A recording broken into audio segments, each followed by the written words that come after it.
Sometimes, a single chance decision changes everything. In 2015, the curiosity of a group of tourists helped uncover a crime that had been hidden for almost 7 years. This story began with a discovery on the side of the road, ended with a double murder.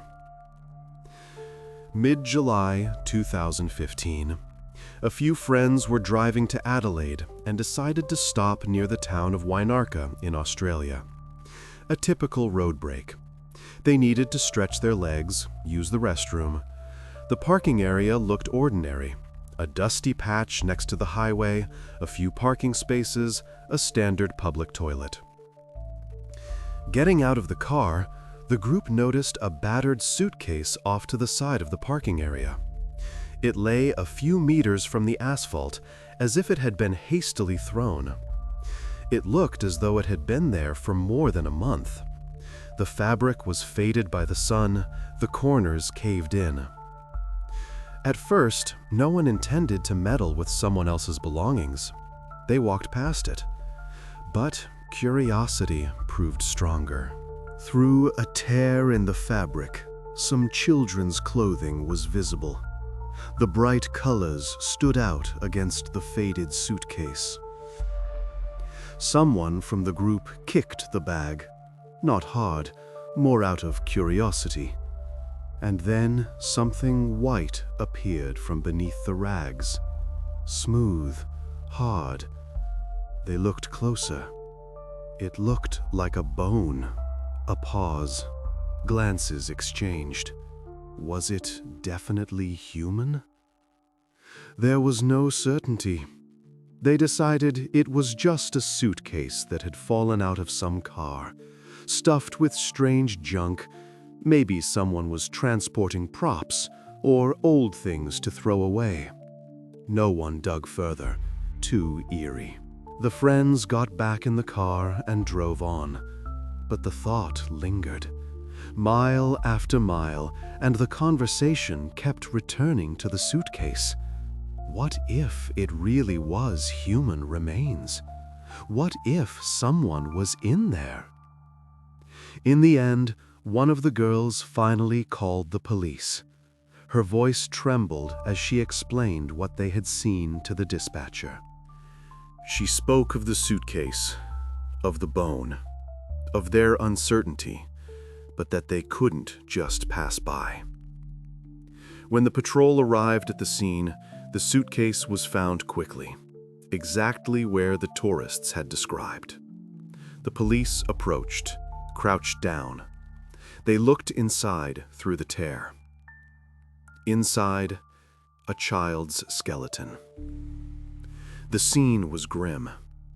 Tape remained on the skull. Gray, old, but still discernible. Judging by its position, the mouth had been taped shut. And over the head, a diaper, pulled taut as if trying to conceal something, or suffocate. Everything indicated that someone had tried to silence the child. The police decided not to publicize the discovery yet. No statements to the press. The risk of panic, a flood of false calls, hysteria in local communities was too high. First, they needed to understand who this was. Only then would they consider how to inform the relatives. Besides the bones, there were children's items in the suitcase. Several dresses, t-shirts with faded prints, men's boxer shorts, a strange detail among children's clothing, and a patchwork quilt, handmade, neat stitches, colorful fabric squares. Such things are usually given by loved ones. Grandmothers sew them for their granddaughters' birthdays. They also found light-colored hair, long strands, tangled in the fabric. At least some clue. They began checking all missing children's reports in the region. Detectives retrieved archives from the past few years. They reviewed descriptions, photos, cross-referenced age, hair color. Not a single match. There were no tags, no inscriptions, no names on the items. Nothing that could indicate the owner. Even old manufacturer's labels were worn off or torn away. It wasn't even clear how long the suitcase had been lying by the road. A month? A year? More? Forensic experts set up camp right at the site. Tents, equipment, kilometers of police tape. They began to comb the surrounding area. Slowly, methodically. Every stone, every bush. The forensic pathologist confirmed a few days later. It was a girl. Age, between 2 and 4 years old. Based on the condition of the bones, the remains could have been there for several years. Maybe 3, maybe 5. It was difficult to say more precisely. It was strange that no one had reported her missing during all this time, as if the girl wasn't missed by anyone, or those who might have looked didn't know she was missing. They spoke with road crews, those who regularly maintained that section of the highway. Perhaps someone had seen the suitcase before, paid attention to it. It turned out the last crew had worked there 2 months before the discovery. They repaired the roadside, changed signs. No one had seen the suitcase. Everyone said in unison there was nothing suspicious. But local residents told a different story. Those who drove past every day on their way to work or into town. For the past couple of weeks, they had noticed some ragged bag with children's rags. It lay off to the side of the parking lot. But they didn't check. Who knows what people throw away? Analysis showed the suitcase had indeed been there for a long time. It simply hadn't been noticed before. Perhaps it lay off to the side, in the grass or bushes, and then animals dragged it. Wild dogs or foxes. They often rummage through trash by the roads. The child's identity could not be established. With each passing day, it became more obvious. This would take a long time. Detectives in South Australia began one of the largest investigations in the region's history.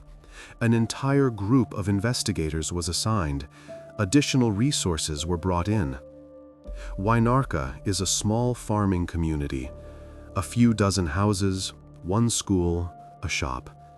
Everyone knows everyone else. Investigators took everything they had. The girl's belongings, data on hair color, approximate age. They went from house to house, knocking on doors, showing photographs of the findings. The blanket, dresses, t-shirts, hoping someone would recognize them. No one recognized them. Locals shook their heads, looked with sympathy, but couldn't help. They had never seen these items. A girl with such light hair did not live here. This meant the child hadn't lived here, at least not in recent years. They expanded the search area. They began combing through neighboring towns, kindergartens. Maybe teachers would remember. Hospitals. Maybe there were medical records. Schools, clinics, social services. They compiled a huge list of missing children across the entire region, hundreds of names over the past 10 years. They checked each one, cross-referenced age, description, circumstances of disappearance. Not a single match. They tried to trace the items. Perhaps there was some rare brand that could lead to a buyer. They checked clothing labels, researched manufacturers. Useless. The clothing was very ordinary. Sold in dozens of stores across the country. Only one thing remained: the handmade quilt, a unique item. Neat stitches, a distinctive pattern of colorful patches. It looked like a gift from a grandmother to her granddaughter. Someone had sewn it with love, spent time on it. They decided to appeal to the media. A press conference, newspaper publications, stories on local television.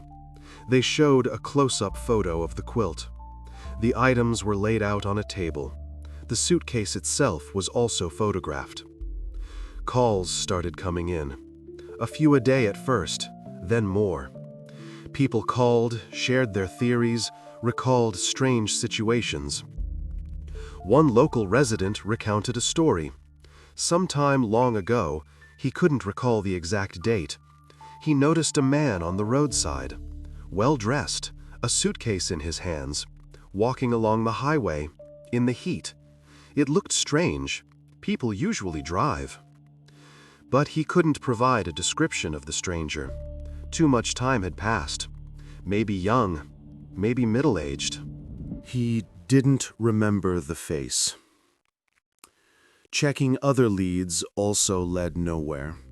False alarms, coincidences, speculation.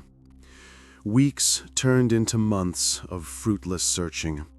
Detectives worked non-stop, but the girl remained nameless. Journalists began to call her the suitcase child. Newspaper headlines, TV reports, this name was everywhere. Everything changed in early October 2015. An ordinary workday at the police station. The phones rang constantly. By this point, they were used to it. Another call came in. Number 1267 on the list of tips for the case. This number shows how hopeless the case seemed. Over 1,000 calls and not a single breakthrough. But this particular call changed everything. A woman called. She introduced herself, Tanya Weber. Her voice was agitated but firm. She said she had been good friends with a young mother for a long time. Carly Pierce Stephenson, that was her name. Carly grew up in northern Australia. She had a daughter, Condoleezza. An unusual, memorable name. Both had disappeared many years ago, under strange circumstances. It was believed that Carly had simply abandoned her family and left with her child. It happens. Young mothers can't cope. They break down. They disappear. When Tanya saw the blanket and clothing in the news, she recognized them immediately. Her heart seemed to stop. These were Condoleezza's belongings. She remembered that quilt. She had seen it many times. According to her, the two had disappeared back in 2008, 7 years ago. Since then, there had been no news or trace of them. No calls, no letters. Immediately after the report, Tanya contacted Carly's stepfather. She showed him the photos from the news. The man also identified the items. He nodded silently when he saw the quilt. Detectives recorded every word. Finally, a lead. Carly Pierce Stephenson was 20 years old at the time of her disappearance, a single mother from Alice Springs. A small town in the center of Australia, in the middle of the desert. She had lived with her mother, Colleen, her entire life. Her father abandoned them even before her daughter was born. He learned of the pregnancy and vanished. Later, her mother remarried. Carly had a good relationship with her stepfather. He replaced her father. She didn't know or look for her biological father. The girl was bright, kind, smiling, open. From a young age, she strived for independence. She didn't want to rely on her parents. When she became pregnant at 19, her mother supported her. She didn't judge, didn't turn away. She helped as much as she could.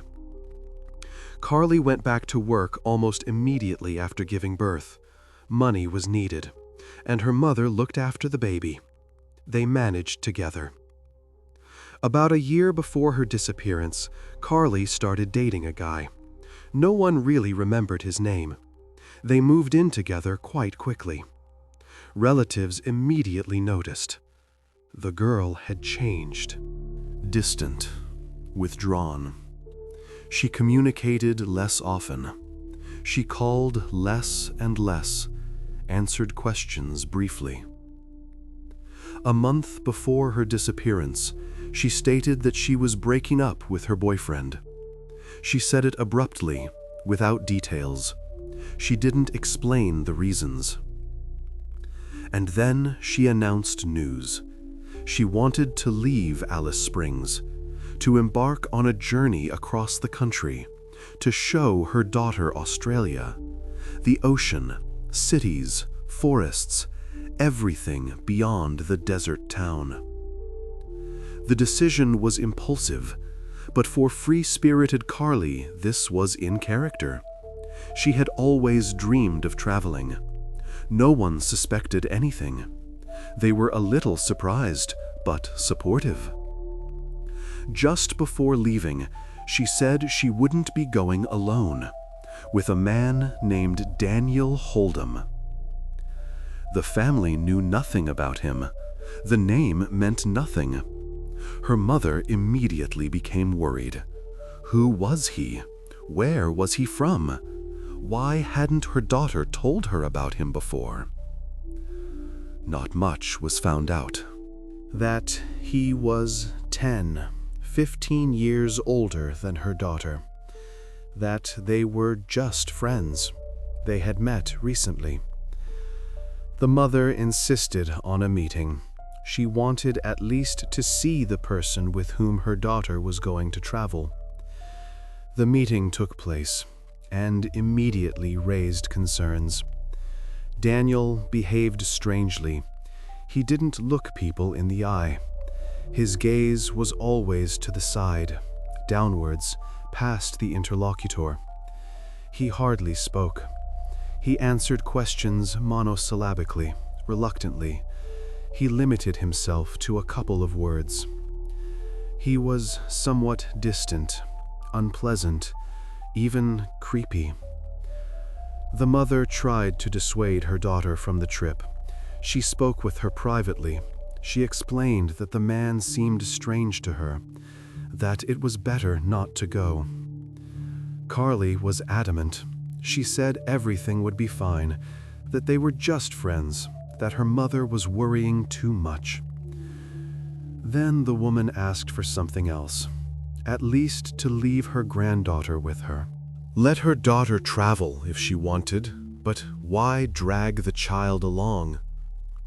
Carly refused this too. Handless would go with her, period.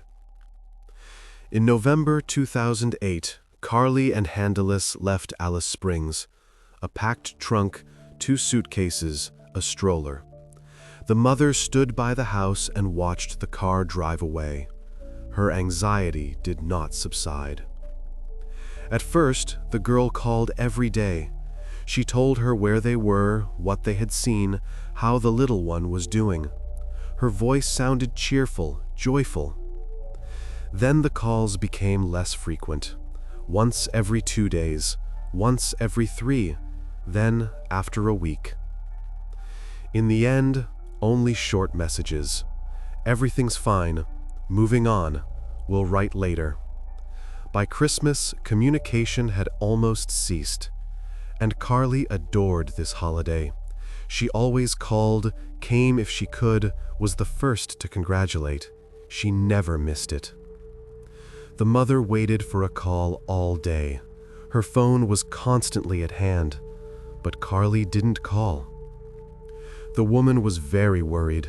She shared her anxieties with Tanya Weber. She said she felt something was wrong. The next day, Carly sent an SMS, a short message, but she only asked about money. A transfer was needed, urgently. Since then, she only made contact when asking for another transfer, and always only by text. No calls, no video calls, only messages. It looked strange, but no alarm was raised then. They decided maybe she just didn't have time to call. Travel, roads, a child. Hearing this story, detectives initially focused not on Carly, but on confirming the girl's identity. This was the priority. Tanya Weber helped. A few days later, she came to the station. She brought a folder with photographs. The investigators opened it. They began to look through the pictures one by one. And there it was, a photograph of Handalis in the same clothes found in the suitcase. The same dress, the same color scheme, unmistakably. In another picture, the girl was sitting in a stroller. On her lap was draped that very handmade patchwork quilt. The same stitches, the same colors.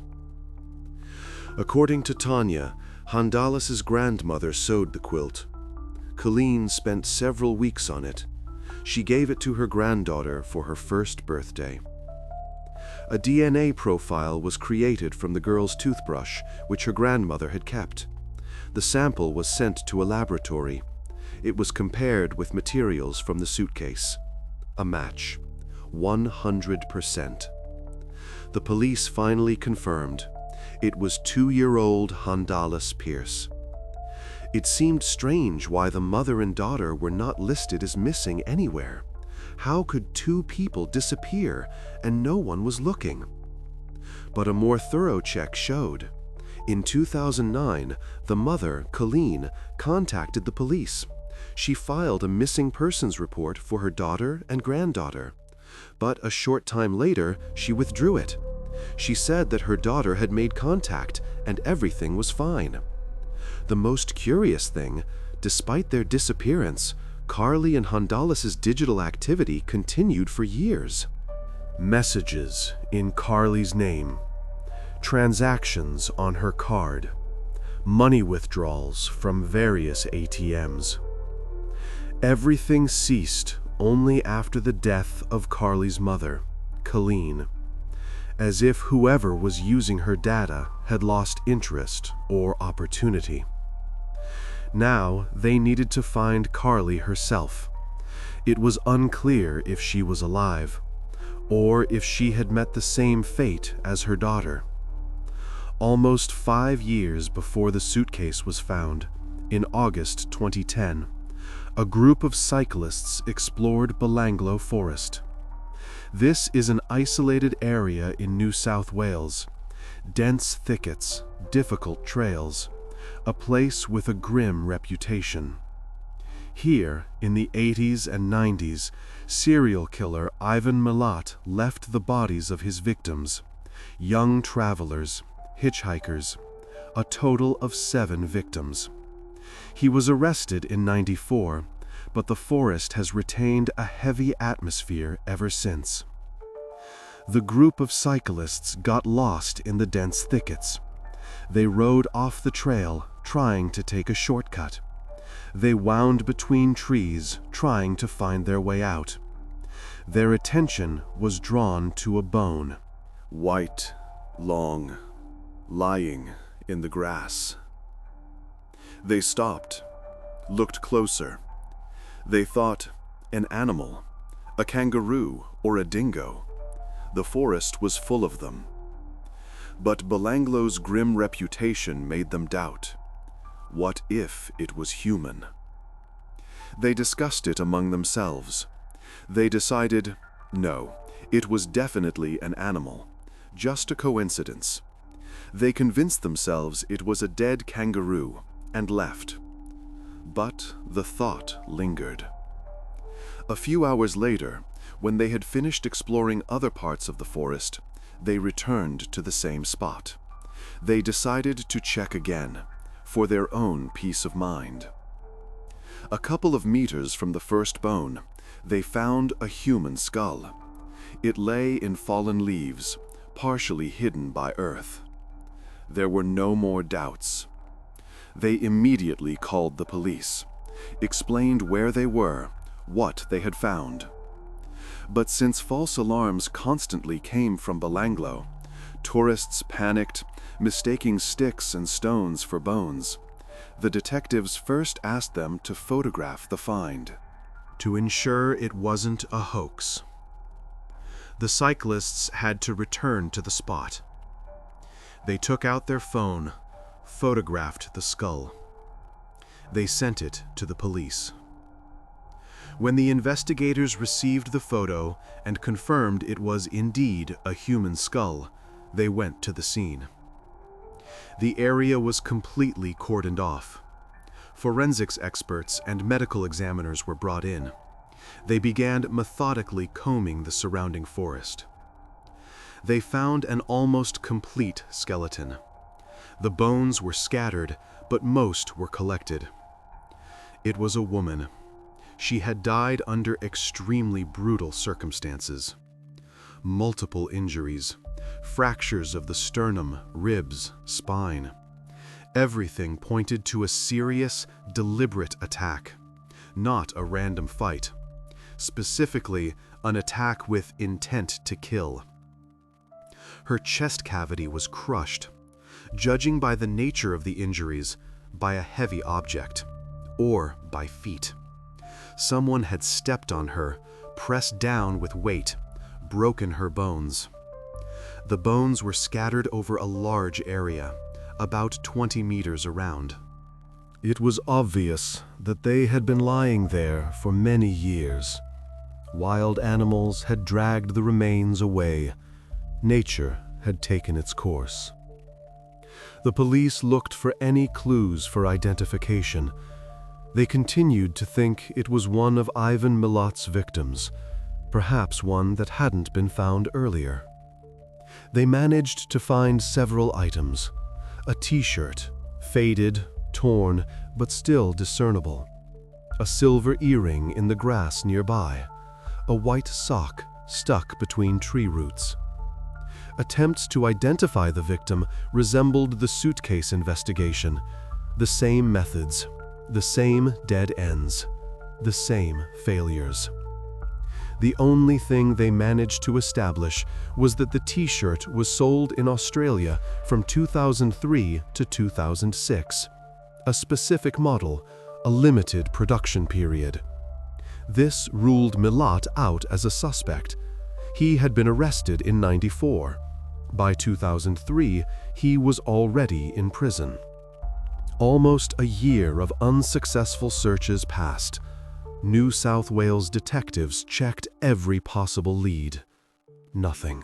Then they decided to turn to a renowned anthropologist and archaeologist.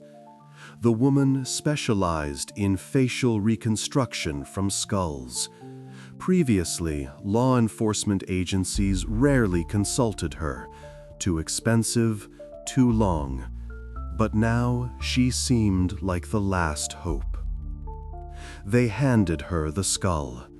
The woman worked for several weeks. She measured, analyzed, reconstructed soft tissues on paper and in a computer model. A portrait emerged. A young woman, blonde hair, round face. Approximate age, around 20 years old. The portrait was circulated nationwide. Newspapers, television, internet. It was shown in the news, published on websites. They asked anyone who could identify her to come forward. No one came forward. By that point, only an approximate time of death had been established. In 2009, a controlled burn of the forest had been carried out here. A planned burning of dry vegetation to prevent fires.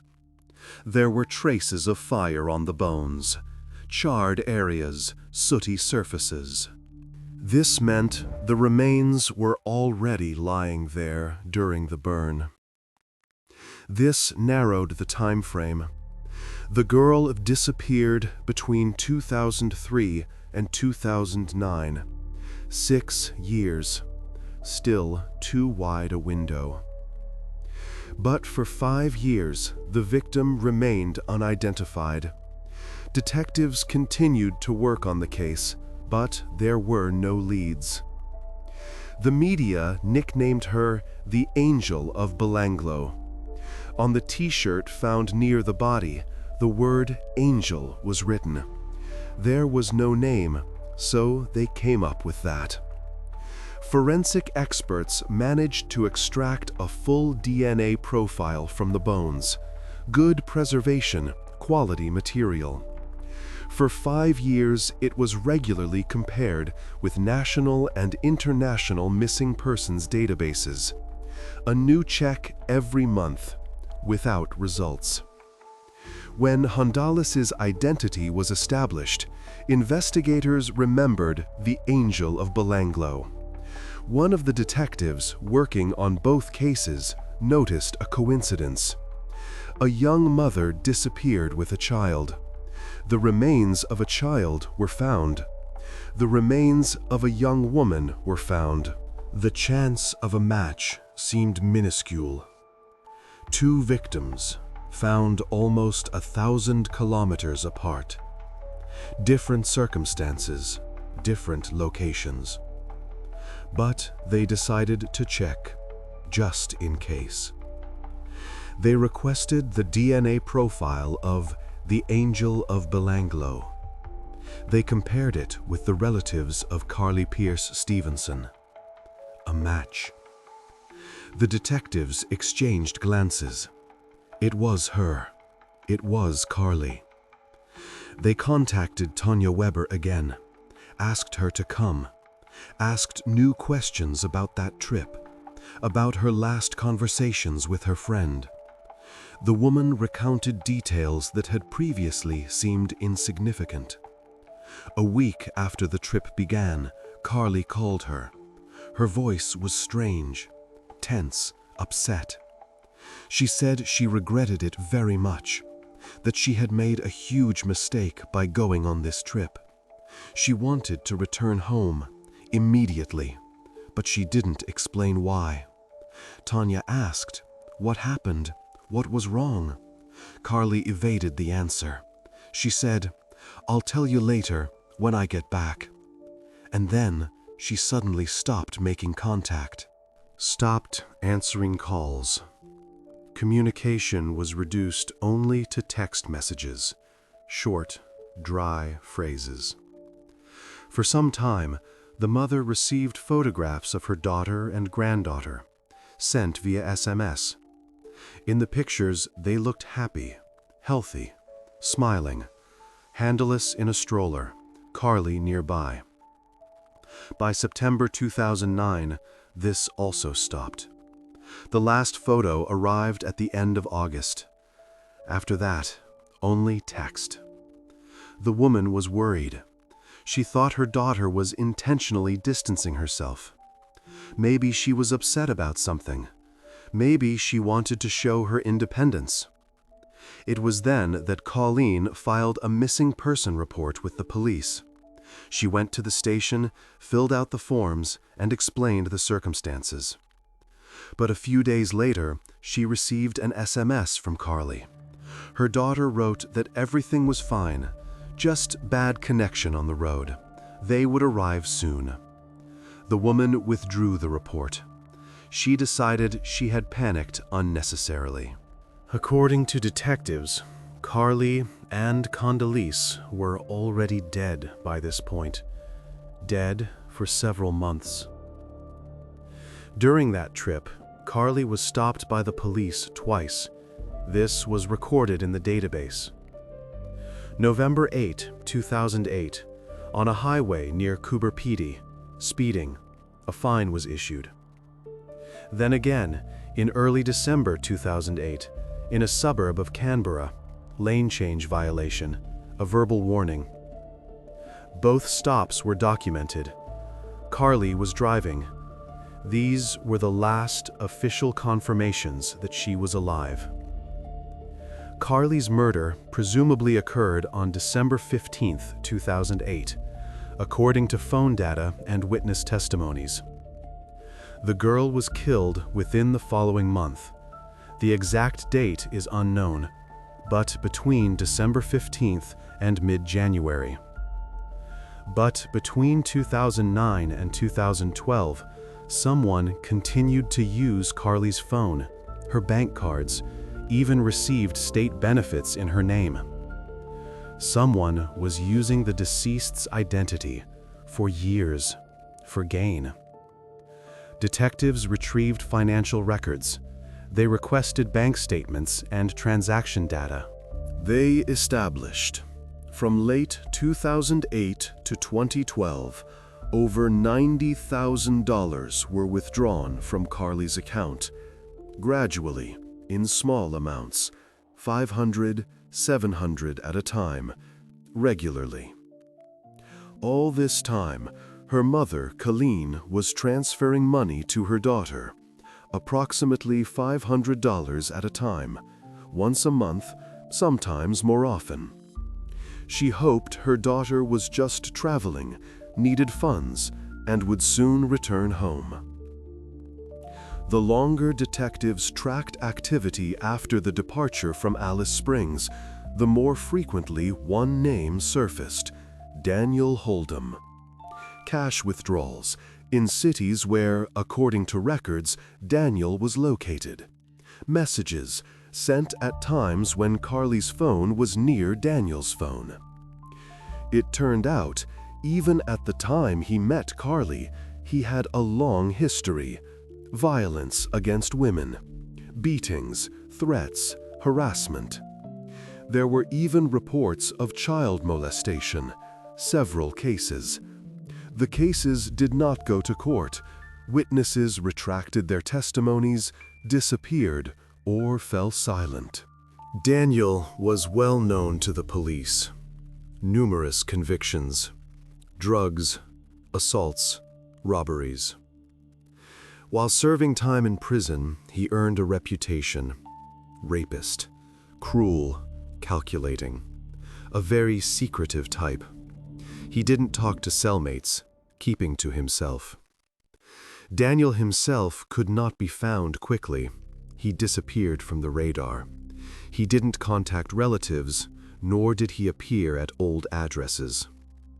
But they tracked down his cousin. The man lived in a small town, working on a farm. Detectives came to him. They asked questions about Daniel, about that trip in 2008. The man remembered. He told them willingly. Carly, Condoleezza, and Daniel indeed came to his place. They stayed for several days. They looked like a couple. Carly seemed calm, smiled, and played with her daughter. But a conflict occurred, apparently over money. The cousin heard them through the wall. Daniel spoke loudly, demandingly. Carly objected quietly, but firmly. Daniel believed his companion should pay for his travel expenses. Gas, food, motels. But she objected. She said she couldn't. She had no money. After the conflict, in the middle of the night, Daniel declared that they were going for a drive, to cool off, clear their heads, a conversation in the fresh air. He took the car keys. Carly followed him out, silently. He returned only several hours later. It was already light, without Carly. The cousin asked, "Where was she?" Daniel answered calmly, without emotion. According to him, during the drive, she asked him to drop her off at some hotel, a roadside inn. She said she was leaving, going home, and wanted to be alone. He was going to take Condoleezza, drop her off with her grandmother in Alice Springs, and continue his journey alone. Something else was strange. He asked his cousin to help sell Carly's car, stating that he had received it as payment for the trip, that they had agreed, the car instead of money. The cousin found this strange, but didn't delve into it. Who knew what kind of arrangements they had? He helped place a classified ad for the sale. They found a buyer a few days later. The cousin lived only a 2-hour drive from Belanglo State Forest, the very place where Carly's remains were found. Apparently, after this encounter, no one saw either Carly or the girl alive again. That was the last time. All circumstances pointed to Daniel as the main suspect. They decided to check mobile phone data. They requested full information from the operators for 2008-2012.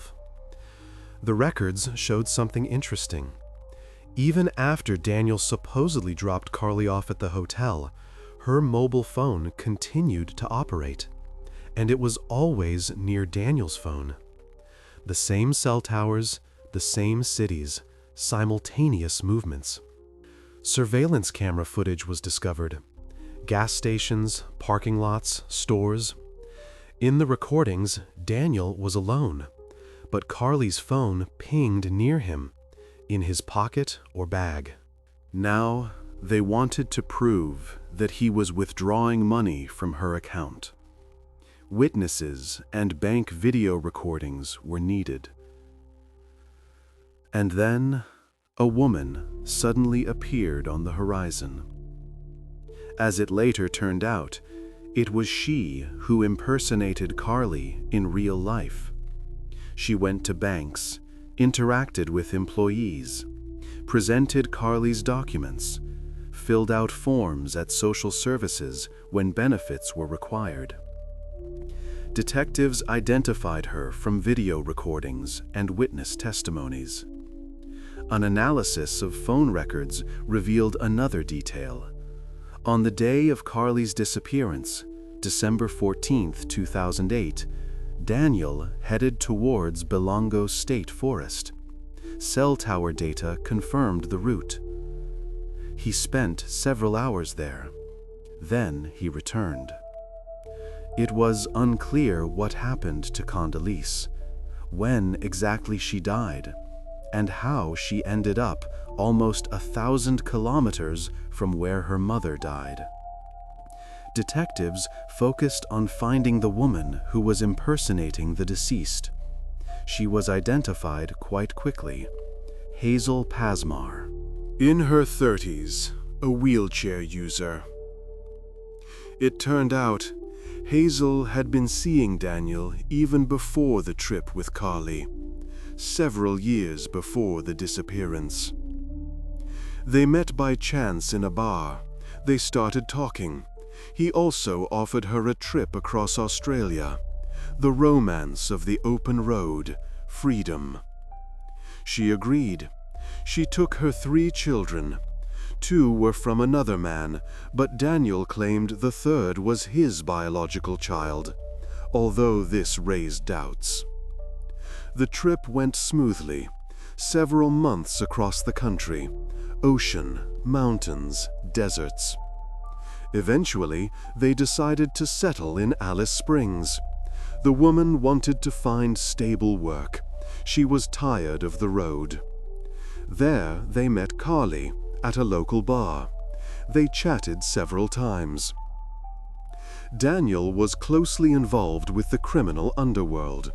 He sold prohibited substances, methamphetamine, heroin. Several times a month, he made long trips to Adelaide, 15 hours one way.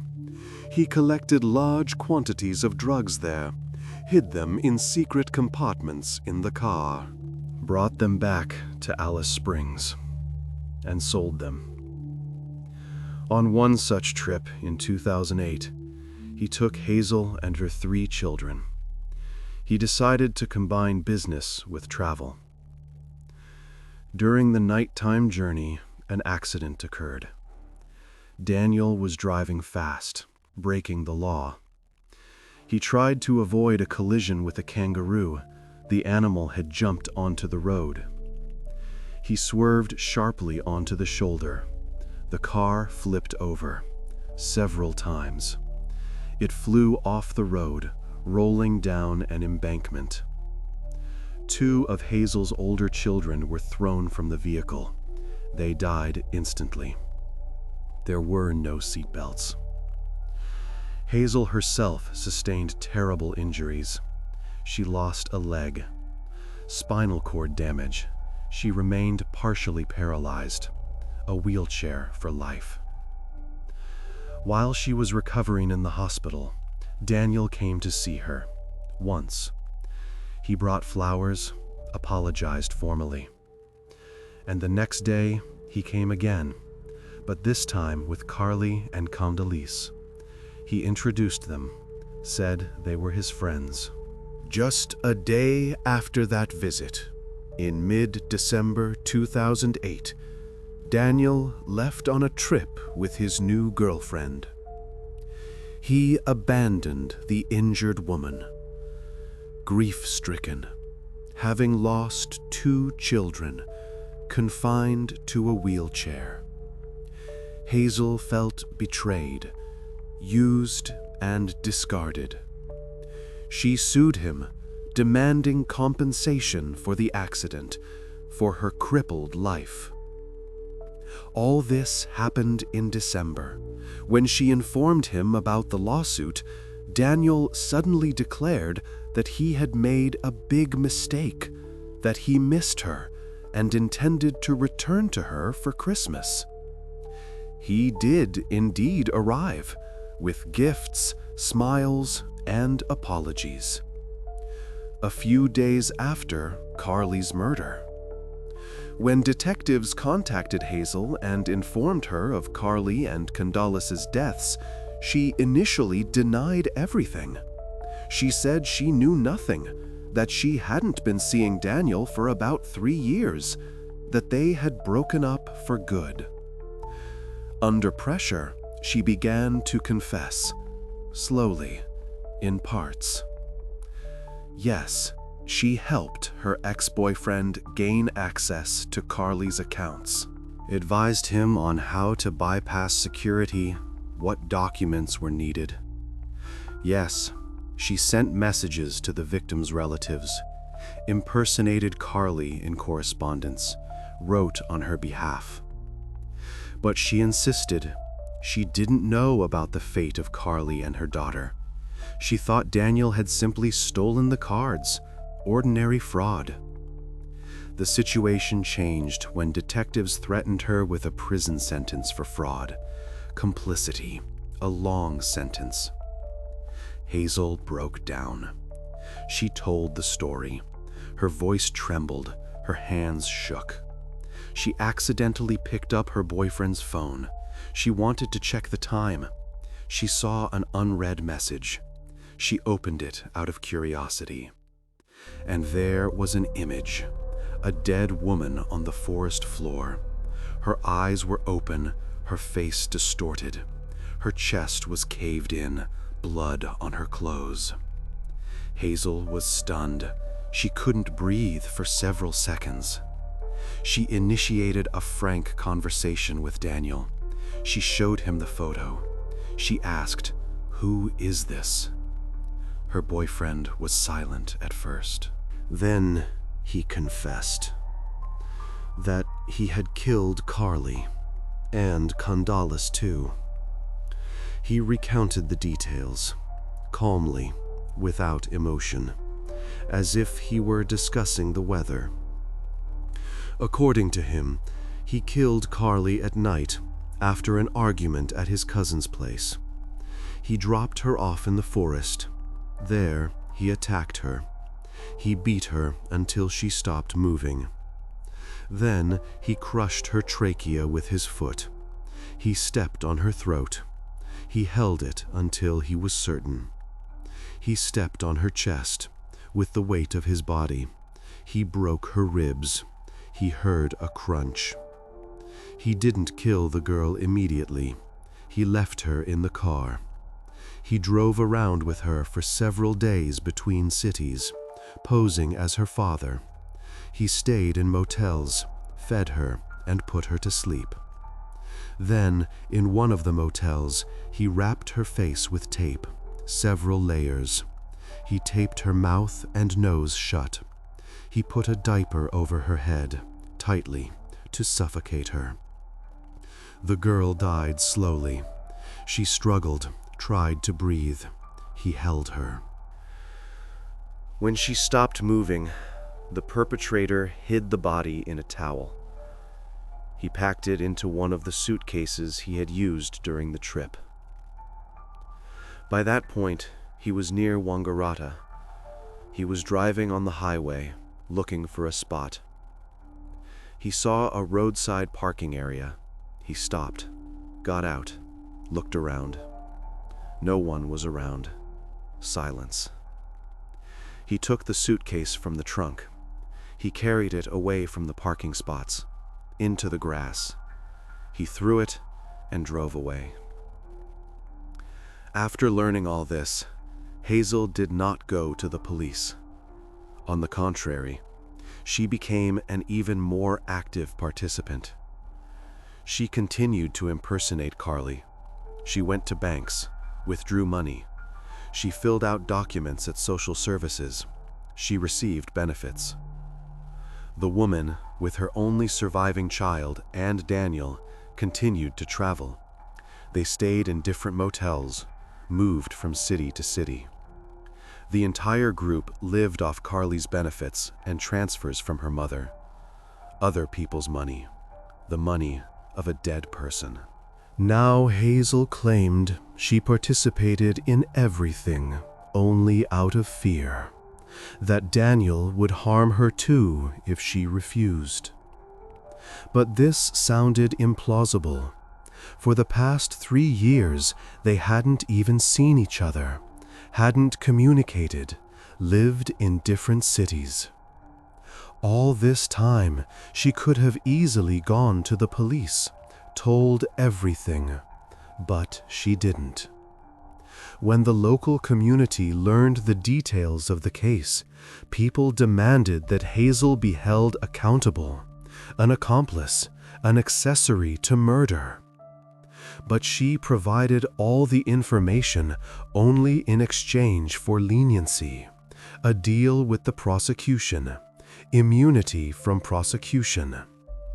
The most valuable thing she reported was that she had stolen a USB drive from Daniel with images of the dead Carly.